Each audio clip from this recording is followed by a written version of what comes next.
President. Good evening. I'd like to call the meeting to order. Would you please call the roll, Madam? Mr. Gebhardt. Here? Mrs. Seguin. Here. Ms. Karstoffen. Here. Mr. Hauser. Here. Mr. Parker. Here. Please join me in the Pledge of Allegiance. I pledge allegiance to the flag of the United States of America and to the republic for which it stands, one nation, under God, indivisible, with liberty and justice for all. Thank you. I'd like to introduce our group up here. To my far right is Board Member Brent Parker. To my right is Elaine Sequin, Vice President. I'm Mike Gebhardt. To my left is Annie Karstoffen. To her left is Len Hauser. To his left is, what's your name? I can be anything. Angela. Yes. I'll go with that one. Superintendent. And Colleen Ahold, Treasurer. Board recognition. I don't think we have any board recognition tonight. I would like to say something about the basketball team. Yes. I think Friday, if they win the conference. Yep. So they're going to be playing at Berea Mid-Park. So that would be a great, they're both tied for first place, so Yeah. they've had a great season. Absolutely. And I think March 1st is their first tournament game. We do have a presentation tonight. Yes. Natalie, you're up.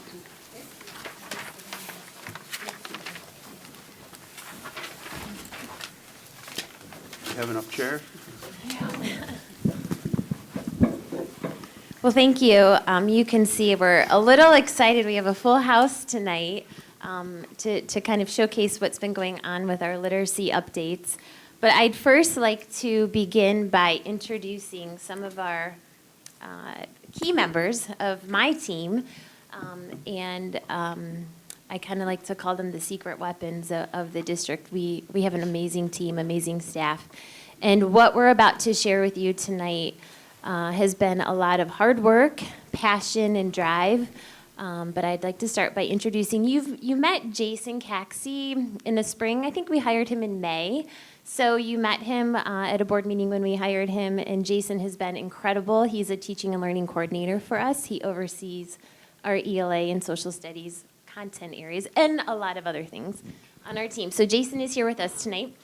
Bianca Fries is one of our implementation specialists for literacy, who is one of our teachers and works on the academic services team. She is amazing.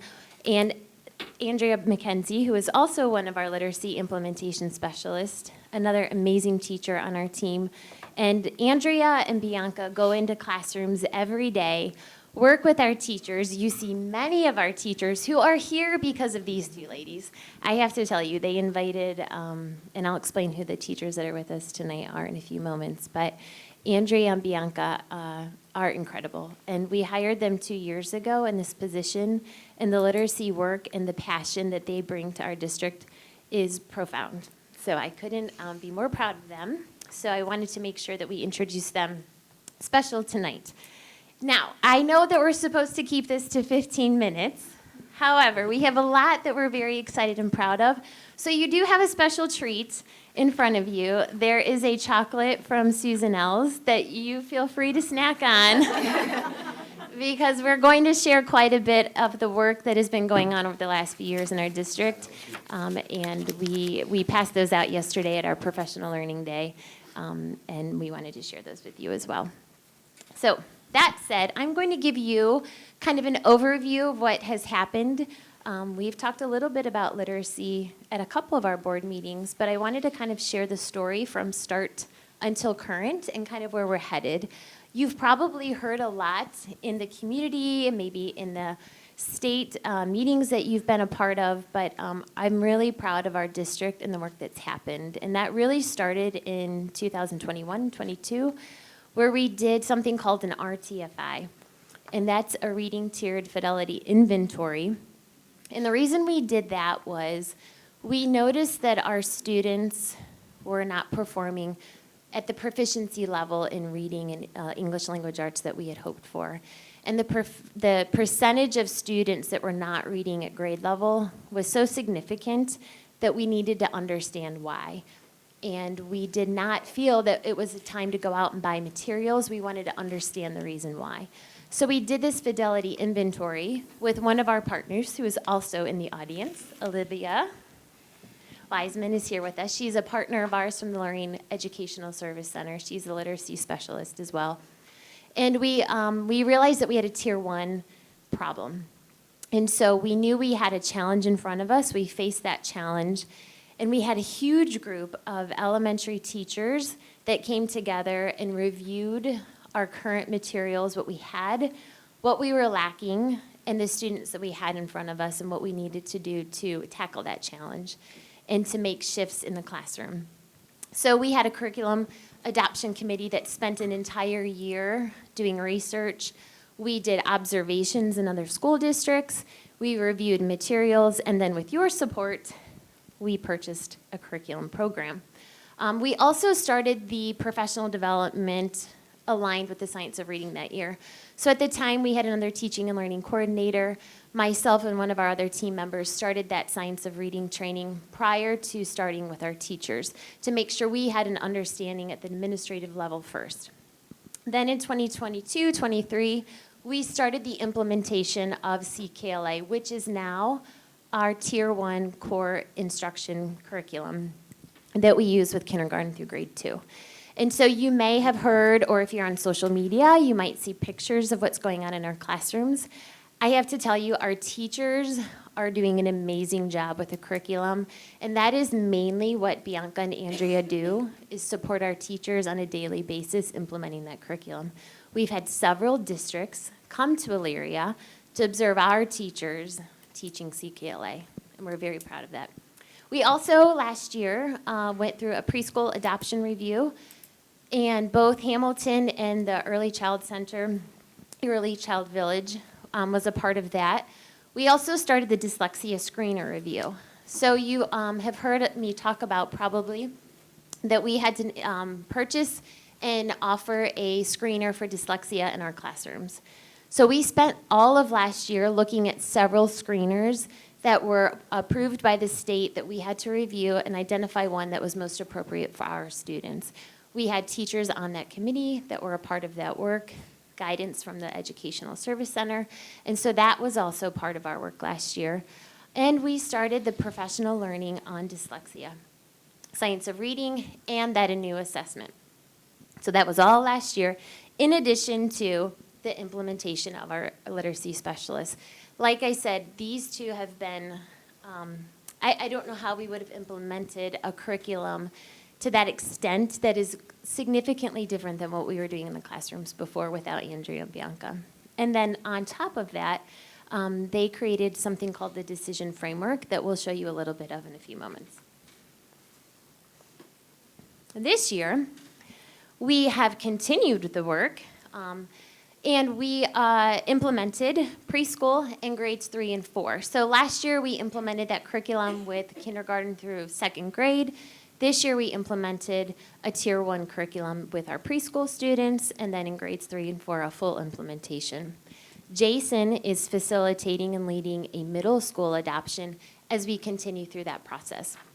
So he has a team of middle school teachers and administrators that he is working with, in addition to a couple other staff members, that is reviewing research, reviewing different curriculums that work with our students, that align with the science of reading, and we will soon be coming to you and asking you to approve a purchase for a curriculum at our middle school level in English language arts.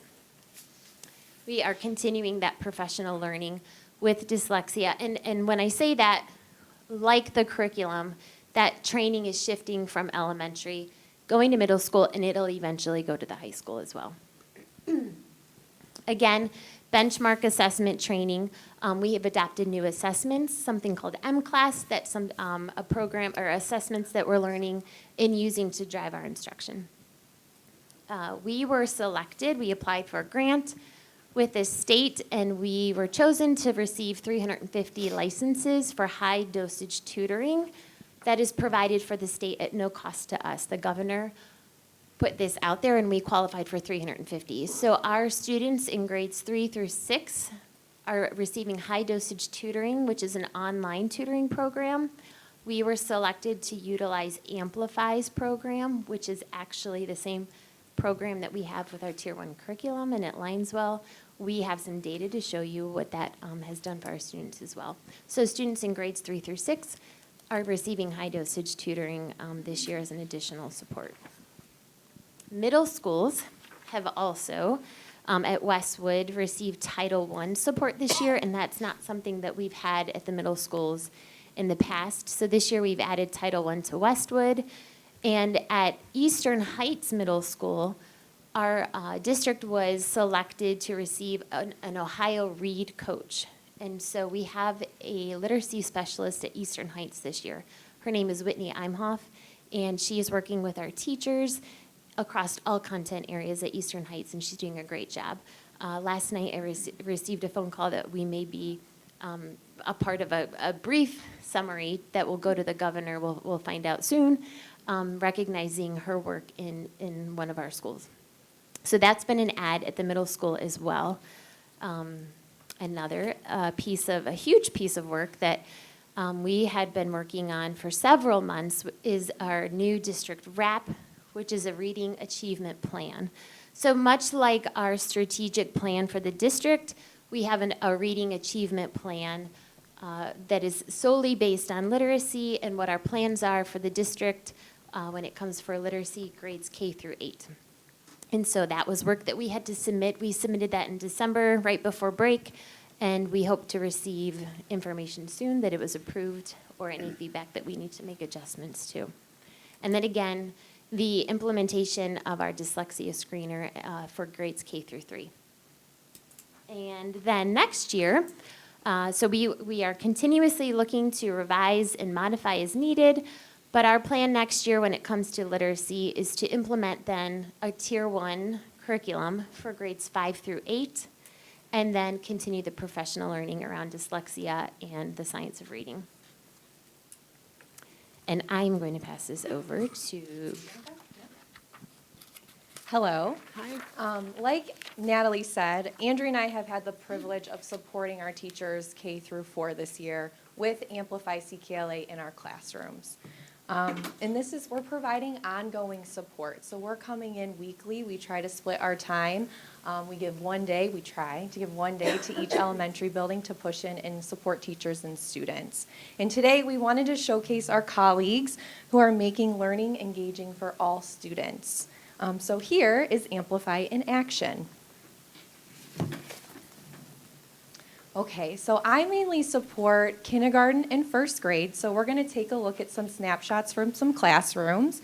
And just to kind of give you some background, kindergarten and first grade and second grade, they have 2 strands of this program.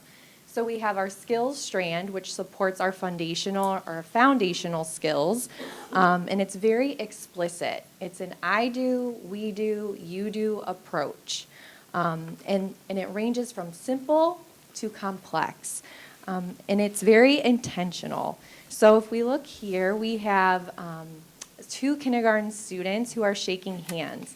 Our program in kindergarten, it moves slow to go fast. So they are talking about directionality here, and they're talking about their right and left hands. They're practicing their handshakes so then they can begin to read from right to left.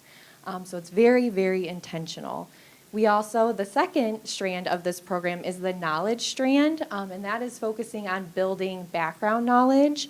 And it's very unique. We have very engaging topics. And here you can see a kindergarten teacher. Her name is Mrs. Huffman, and she is teaching her kindergarten students about the iris.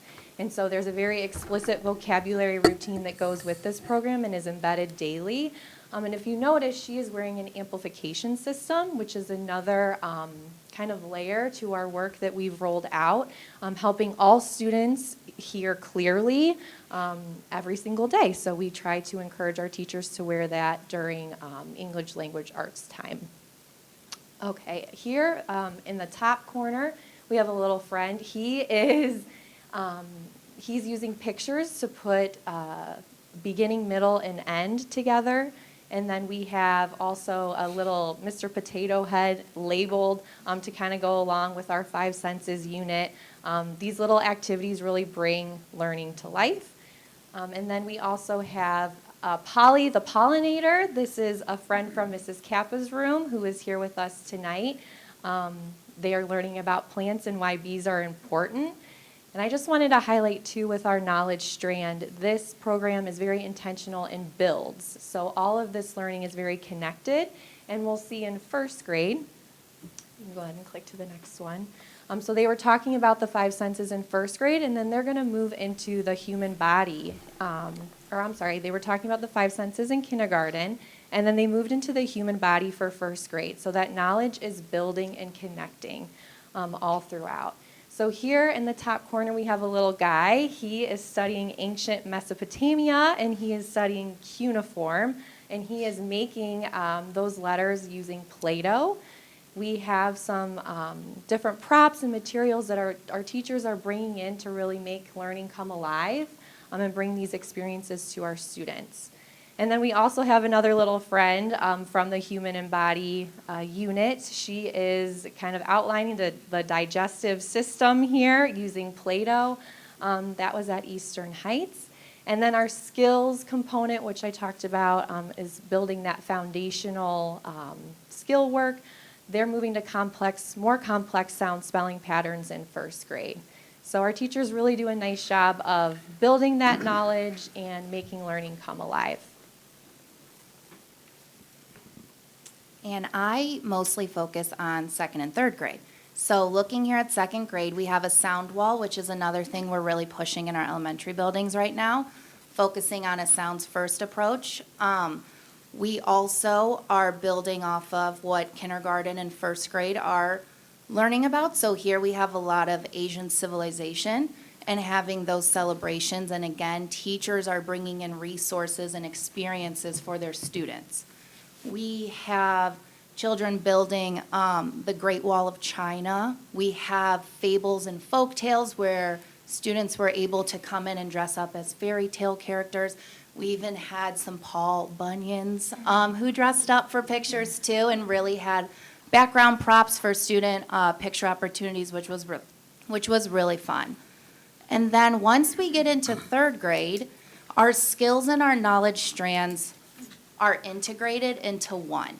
And now our students are truly listening and building knowledge with their foundational skills that they learned in K2 in order to understand and truly get that comprehension, I would say up front. We're learning now how to comprehend versus learning how to read, although our teachers are still working on that. So in Unit 1 for third grade, they start with a tale called The Wind in the Willows. So we have teachers literally bringing trees and creating trees for their students to catch that engagement. We have an example here that was really fun for a group of third graders who learned how to break apart multisyllabic words. And we had students running over to me. They're like, Miss McKenzie, you have to come look at what our students are doing. Look at this word that they can read now. Because now they have those skills and that knowledge of how to break apart words. It was a really good moment. And then just to piggyback off of what Bianca said in K1, in third grade they come back to the human systems and body. And so we have Mrs. Coons here with her digestive system, just doing that high learning, high engagement for their students to buy in. She also is in the room tonight, so it's wonderful. As we move into fourth grade, things slow down a little bit. We focus a lot on writing and personal narratives.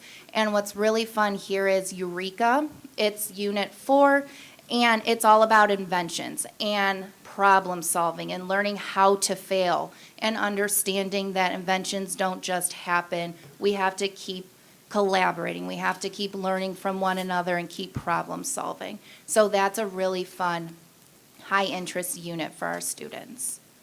They're doing wonderful things in K4 right now. So getting to see some of those pictures really gives you an idea of what's going on in the classrooms and how engaging the lessons are. But again, they all align with the science of reading, which is a requirement, and that explicit instruction that needs to be happening in our classrooms for all students to be able to learn how to read. That being said, it kind of takes us to the next slide, which is about the dyslexia requirements. So you see a group of teachers in the picture with Jen Martinez, who was a teacher of ours and is now at the Educational Service Center and is also in the room here with us. Jen works with our teachers on the dyslexia modules, which again is a requirement that all teachers in the state of Ohio receive professional development on teaching students and understanding dyslexia and looking for ways to support those students in the classroom. And we just kind of gave you a timeline of starting in 21, 22. We did start that science of reading training in the district with our administrators and teachers here as well. In 22, 23, we began training all of our kindergarten through second grade teachers, the educational staff with either dyslexia modules. So there was two ways in our district that we decided to train our teachers. One through an interactive dyslexia module, which is an online program that the teachers can participate in, and then there was facilitation through a trainer, Jen Martinez, or we gave them the option to choose to go through something called letters training. I myself participated in that in 21, 22, and I can say personally, the amount of training, the amount of hours put into that is quite extensive, and probably about 50 hours outside of the days that they would go to the training. And we have a group of teachers that we're going to showcase to you in a moment that chose to do that on their own. In 22, 23, our grade 3 teachers went through the training for the dyslexia modules. And then 24, 25, we will go through the science of reading training and the dyslexia training for those staff members in grades 4 through 12. So it has been a progression of our staff to make sure that we provide the training that they need to be successful in the classroom with all of our students. And at this time, these are the teachers that not only chose, so this was a choice, we offered and asked who would be interested to go through that letters training, which is much more extensive than the online modules and the facilitation of dyslexia module training, which is also wonderful and appropriate. But these teachers chose to go the extra mile. And most of them, maybe all of them, are here tonight. And I would ask that they stand up so we can recognize them. So all of you, please stand up that are here.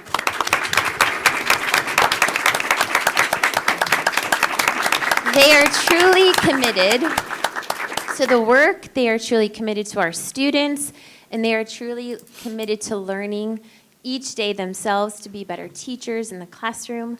And not only did they do that last year, but they chose to go through the units 5 through 8 this year.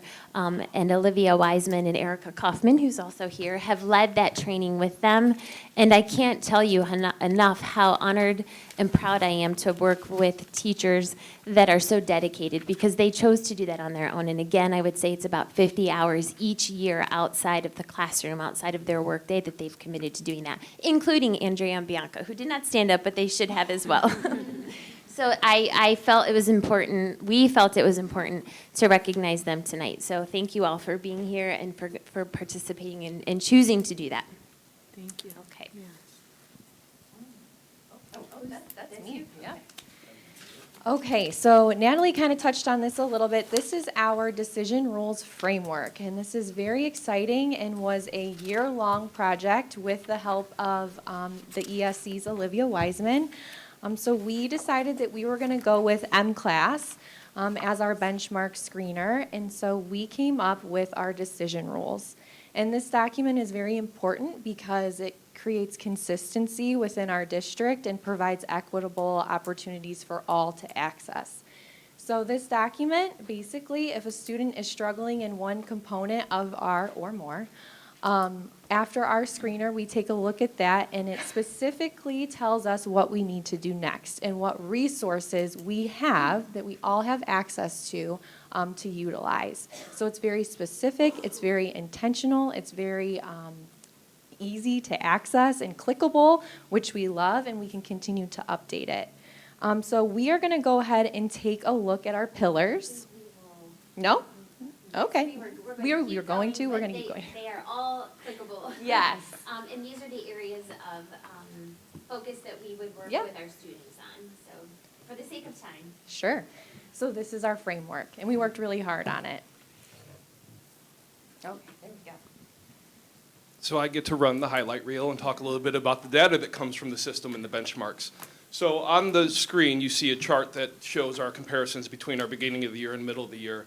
And a couple things that I wanted to highlight is the overall movement, but especially the fact that out of our students that scored below or well below benchmark, 271 of those kids had above or well above expected growth. So the one thing that we've learned through all this research and work that Natalie talked about and Andrea and Bianca are doing is that in order to close that gap for students, we need to have that amount of growth, right? We need to make sure kids are going above and beyond in their area of growth that's expected for them. And some of these measures that are coming out are exciting. So I wanted to make sure we highlighted that with this slide and kind of talk that through. On the next slide, it digs a little bit deeper, and it breaks down the comparison in each level and the movement that we saw.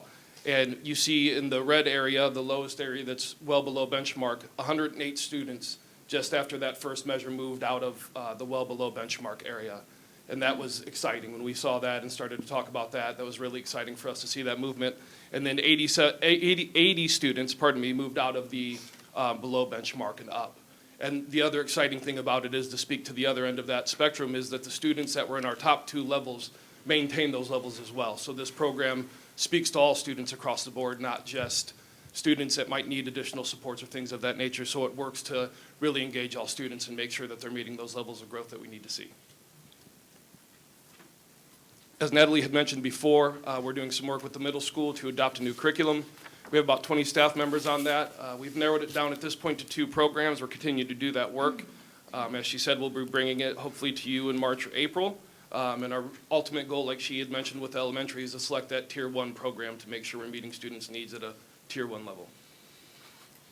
We just really like that picture of Jesus. I was really hoping it was a placeholder, but they left it in there. So the high dosage tutoring, I'm going to highlight it again real quick. 350 students in 8 of our buildings, grades 3 through 6. The amplified tutors are assigned groups of 4 kids at a max that they work with individually, and I'm going to show you a data slide here in a little bit that shows the quantitative data as well as the qualitative data to show you what that program really is doing for our students. So the one thing that I wanted to highlight with those students that are receiving our high dosage tutoring is out of those kids that were originally in that below or well below benchmark, we have 108 students that have met that level of growth that's above or well above expected growth.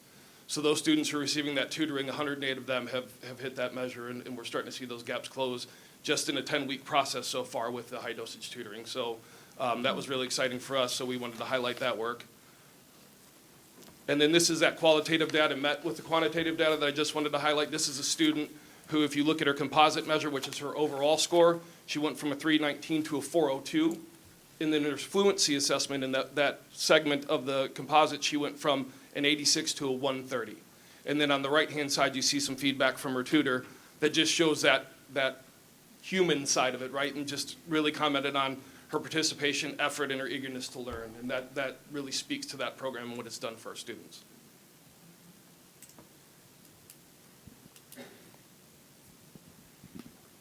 Okay, we're almost finished here. So just kind of wanted to share our next steps. As we shared with you that we will support moving forward that middle school implementation of a curriculum next school year, and then continue providing professional development for our staff K through 12, because this will be moving on to the high school level as well, and then reviewing the data. So what we shared with you with the high dosage tutoring and with our M-class benchmark assessments, it's important for us to look at that data on a regular basis and make adjustments as needed to our instruction, our interventions, and so forth. So those are our updates for the last couple of years, which I know is a lot, and we went over our time, I believe, but we are very excited, passionate, and feel this is very important to our school district and wanted to share with you. So, any questions for us? Questions? No. Impressive. Jason told me the best would be last. Well, he puts up with all of us, so. Okay, yes. I just really want to commend the presentation, all of your hard work, all the teachers' hard work. This seems to be the most important area that we need to improve in our schools for the sake of the kids, the families, our communities. It's going to reflect well on our schools. Keep the energy and enthusiasm. It's a beautiful presentation. Thank you. Thank you, Mr. Hauser.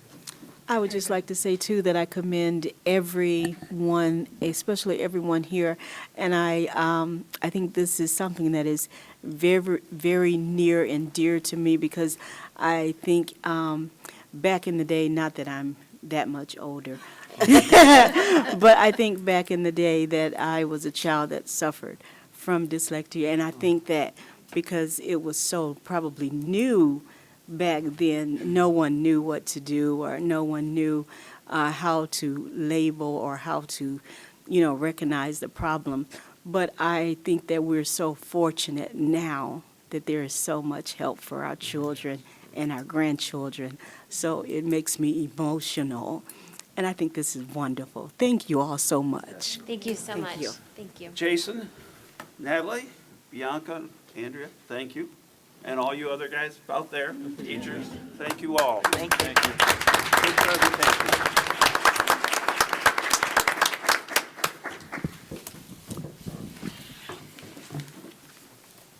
Visitors' comments. We do have somebody that signed up for 15 minutes today, Eric Bowen, signed up to talk in advance to talk about the Elyria Youth Track Club. Would you please come forward, give me your name and your address?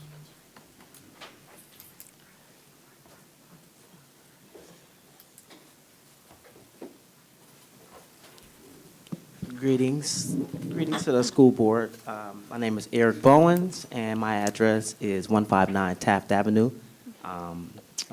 Greetings to the school board, greetings to Madam Superintendent. Good to be here, and with me today I have Mrs. Madison and Mr. Madison, our president of Elyria Youth Track Club, and I'll kind of go right into our presentation, if you will. And we have a slide here, so we're going to start the slide here.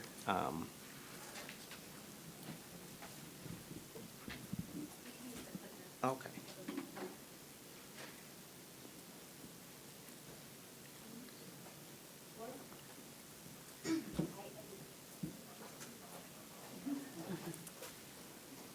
So I'll just start off by saying that I am the CEO and founder of a new organization, which is Elyria Youth Sports Club. And Elyria Youth Sports Club is an umbrella organization over Elyria Youth Track Club, Elyria Youth Chess Club, and Elyria South Baseball Club. The unique thing about Elyria Youth Track Club is Elyria Youth Track Club has become their own 501c3 nonprofit organization within our organization. So we're making progress, and that's what we're here to talk about today, and kind of see if we can move forward to the slide. Okay. It's not going to play. It's actually on YouTube. So I'll just kind of mention that Elyria Youth Track Club is on YouTube. So when everybody get a chance to go home tonight, look at Elyria Youth Track Club. We have some video, and we would love to share that with you. It's obviously not going to come up on the slide, but it's pretty much about the recap of last year. It kind of shows all the students going through our summer games, and it shows just the excitement of what the kids experience. We literally had over 100 kids sign up for our track program. We had this summer event where it was outstanding. We had a DJ. We had the best DJ in town, which they're here today, DC and Company. They'll stand up in the back. They're here to support. So we had a DJ out there. We had food out there. We had medals and everything for the children. So again, 100 signed up, and they got some really, really great fundamentals of Track 101, if you will. And the experience of working with the children was just exciting. So we're going to talk about the progress of track and field, and I'm going to introduce the president of Elyria Youth Track Club, Mrs. Joanne Madison. Good evening. Good evening. So last year, as Mr. Bowen mentioned, we registered 108 children, to the summer track program. And moving forward, we also registered children for indoor track. And the middle school age athletes. So we were at a venue at Lorain County Community College, and we had, the capacity was about 15. Okay, so 15, but 10 students competed indoor, and they were able to compete in 3 indoor meets, and guess what? They competed against high schoolers at Oberlin High School, and they lined up at the start as if they, earned the right to be there, which they did. They earned the right to be there. And they also competed at a national meet at Spire Academy. And all of our children, okay, they achieved personal records, so they just did amazing. And as Mr. Bowens mentioned, the experience with working with these children was just incredible. And they were able to learn how to compete with the team, not just individually, but with the team. And they learned life skills. This was 360 for them. They learned a lot of life skills during the summer and winter indoor training. So, so moving forward,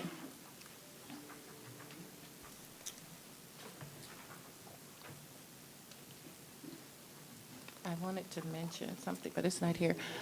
We do have an established board. We are, as Mr. Bowens mentioned, 501c3 nonprofit organization, and we've established a board, a very active board, and I want to go over some of the board members with you who make up our board. I'm Joanne Madison. I'm the board president, and Randy Smith is the board vice president. Tammy Porter, graduate of Elyria High School, and she was also track athlete. She's the secretary. Alana Wren, most of you know her as Alana Bilo. She's our treasurer. We have on the track compliance officer, Bob Madison, Coach Madison, and he knows anything and everything about on the track that you can possibly come up with. We have an off-track compliance manager, Trent Kilgore Hill Jr. He also is a graduate of Elyria High School, and he was also a member of Elyria High School track. We have an advisory board, and on that advisory board, we have Tiana Madison, and she advises, of a number of event strategies to get the children to compete, or how to compete, or where to compete, and how to structure all of that. And the marketing committee is Christina Madison. We also have a parent volunteer committee established, and we actually have parent volunteers already. So they are very, very anxious to support our team. Now we are still undergoing board recruitment, and we are recruiting board members for various other committees. So just want to put that out there, okay, for those who may be interested. And we're also recruiting for assistant coaches for the summer program, okay? And so that's just some progress that we've made, and a lot more to come. So I'm going to, would you like to speak up to anything, Coach? Okay. So I'll hand it over to,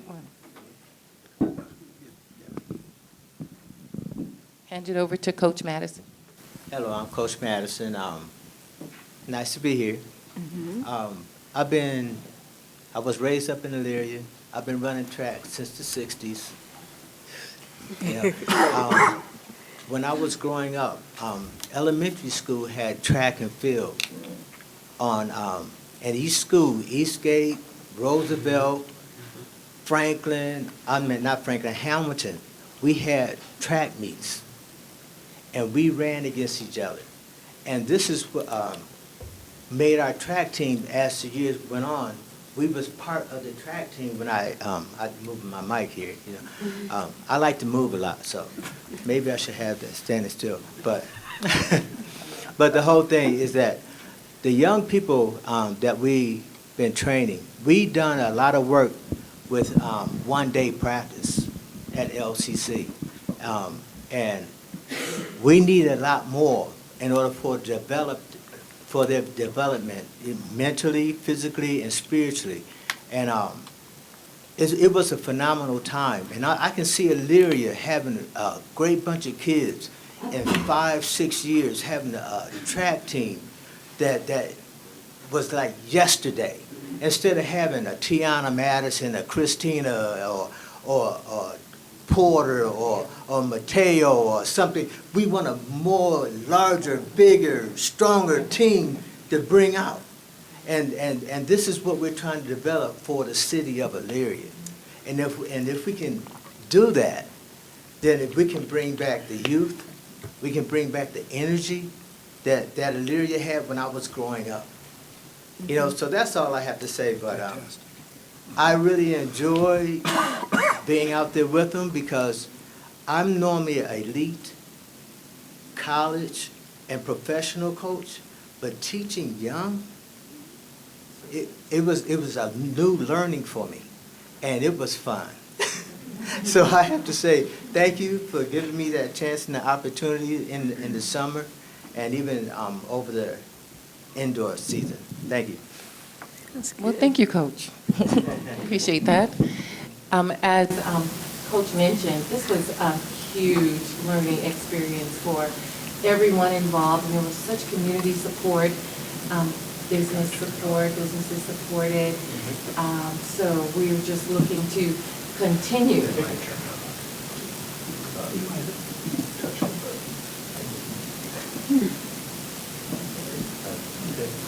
that good?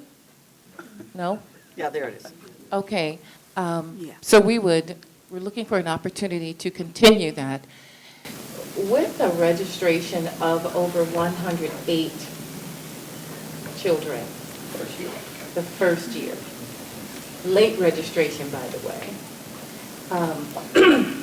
that speaks volumes of the need for such a program in our community to support our children. You know, we just don't know who's on that track, what the turnout will be, what the outcome would be, you know, and if it isn't an elite or a professional athlete, they're learning such life skills such skills that's transferable to their lives. Like I said, 360. So with that said, we need a venue to continue our program. You know, through the summer, if we start during the summer months, then we may be a month or two, you know, behind the 8 ball. So we're looking to start slightly earlier this year. So I'm just going to hand it back over to our executive. I was going to read it. I have it written down. So we're actually looking for 2 hours in the evening time. So we're looking for 3 days out the week from May to July. That's the misprint there. From May to July, with the end of the summer games beginning on a Saturday in July. And we had tentatively July 27th, and that was pretty much like it was last year. And keep in mind that we are going through the Olympic game times. So there's a lot of hype for track right now, the Olympics in general. So we do want to expose it to the children. And these dates that we do have, we can fill them in precisely, but when we can actually get that back to you guys, but we did want to ask for this support, and we did want to ask for the school board again to waive the fees for that as well. We do know we have to pay for a Saturday because of maintenance issues or whatever not, and that's not a problem. But having that opportunity to do this with the children as well, it just builds great bonding for long term. And we're a feeder program, all of the programs. They're from 4 and up, every single program, and we stop at around 14. So we're doing everything we can, and we're giving them to you guys. So we'd love to have your support, and we thank you for your time. Thank you. Thank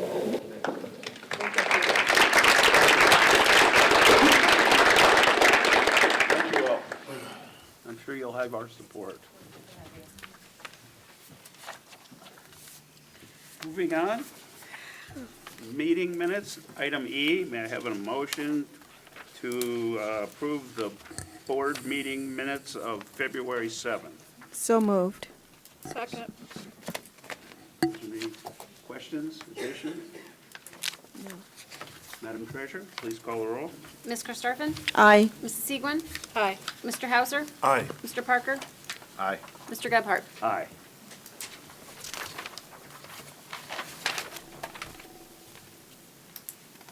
Item F, I don't think we have anything. Item G, treasurer's action. I have a couple action items to approve the monthly financial report for January of 2024, and also to approve the attached purchase orders in order to comply with the district's purchasing procedures. And those are the only action items I have. Okay. We have a motion to approve the treasurer's actions as presented. So moved. Second, Second. discussion, question? Madam Treasurer? Sorry, I Call the missed, roll. who was the first? I'm sorry. Thank you. Mr. Parker? Aye. Mr. Hauser? Aye. Mrs. Karstoffen? Aye. Mrs. Segwin? Aye. Mr. Gebhardt? Aye. Item H, treasurer other. I have no others. Oh. Item I, treasurer's report. In my treasurer's report, keep it short and sweet, we'll be working on fiscal year '25 budgets. They're coming out. I'm working on them now. And then also preparing for the May 5-year forecast. Thank you. I don't think we have any report on the OFCC or OSFC facility construction. Moving on to item K, superintendent action items. Thank you, Mr. President. First of all, to approve the contract with Pioneer Connections and North Ridgeville City Schools. Also to approve the contract with the ESC for the remainder of the school year, and that's for a vision specialist. To approve the contract with New Story Schools for the '24 fiscal year. And that concludes my action items. May I have a motion to approve the items recommended by the superintendent? So moved. Second? Second. Questions? Comments? Okay. Madam Treasurer, please call the roll. Mrs. Segwin? Aye. Ms. Karstoffen? Aye. Mr. Hauser? Aye. Mr. Parker? Aye. Mr. Gebhardt? Aye. Motion carries. Superintendent other. No other, but I do have personnel action items. Okay. First of all, as you see here, it's for revised retirement dates of these three employees. We had them on before, but there was a need to revise their date of retirement.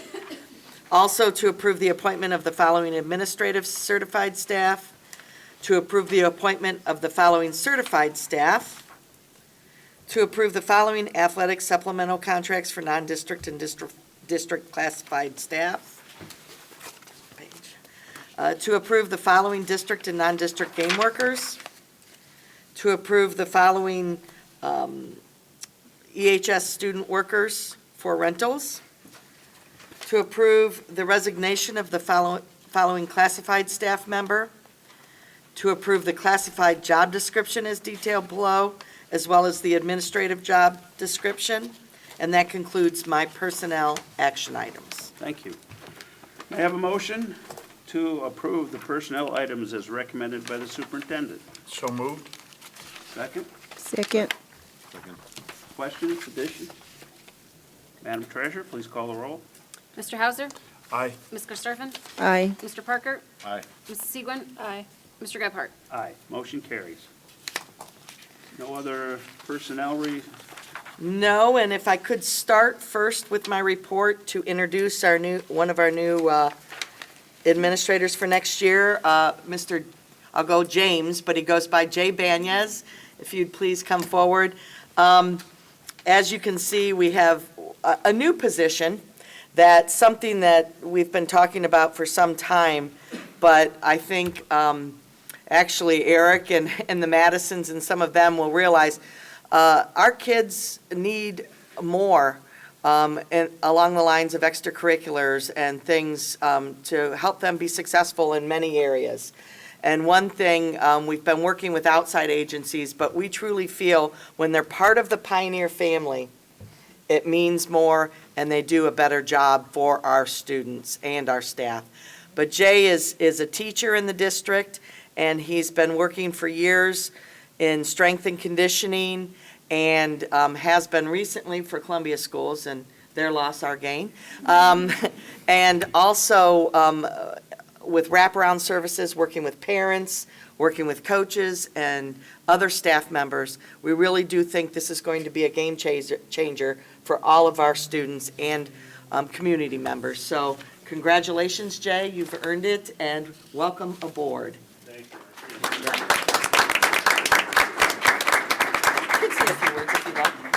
Would you like to say anything? No, I just, my mom and my dad were talking to me about today and they asked me how I felt and I couldn't help but to smile and just say like, it's honestly like a dream come true and, you know, I love the work and I love where I do it at and I'm blessed with this opportunity and I appreciate everybody here to support me, so thank you. Yep.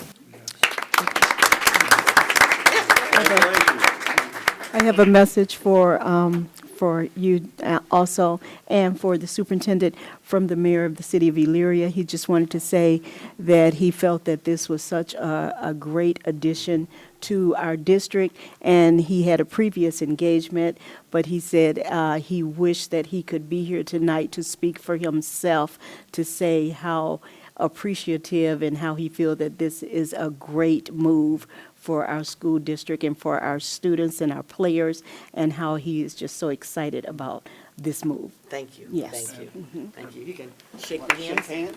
Yes. Thanks. Thank you. Really good, man. Thank you. Appreciate it. Thank you. Yes. Good luck. Congratulations. Thank you. Oh, why me? So thank you. And just a few other quick announcements. I want to make sure we say a big congratulations to Brett Lyric for his 200th win.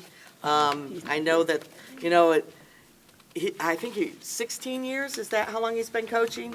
16 years, and I know he's got a few more because his boys are in middle school, and I said he has to finish it off, right?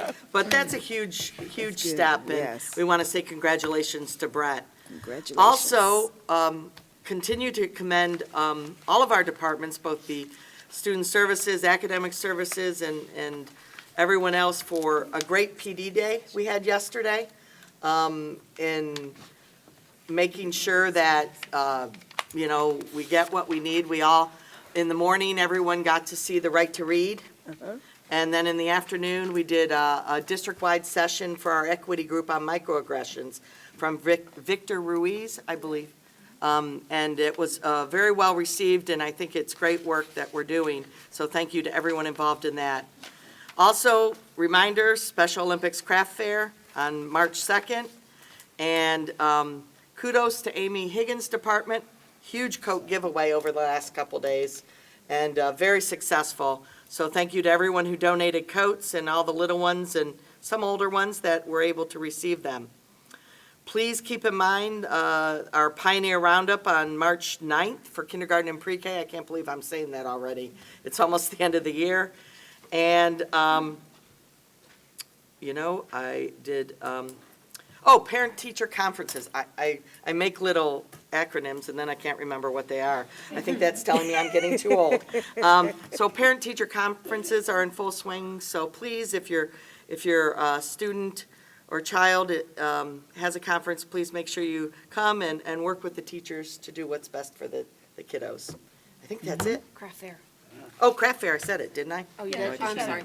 I was listening to you. I'm a lot older I than was you are. listening. Yes, yes. Poorly listening to you.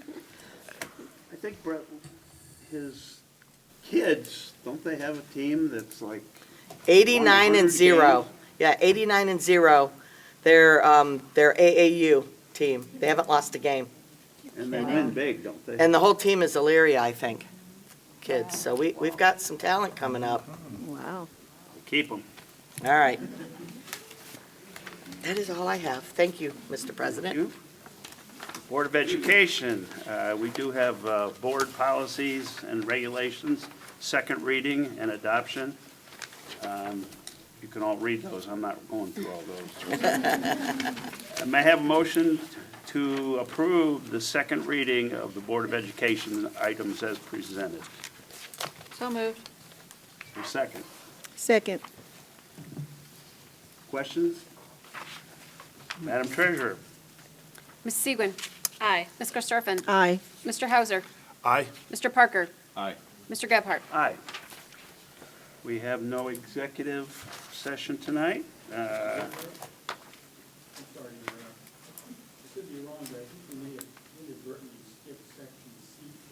Yes.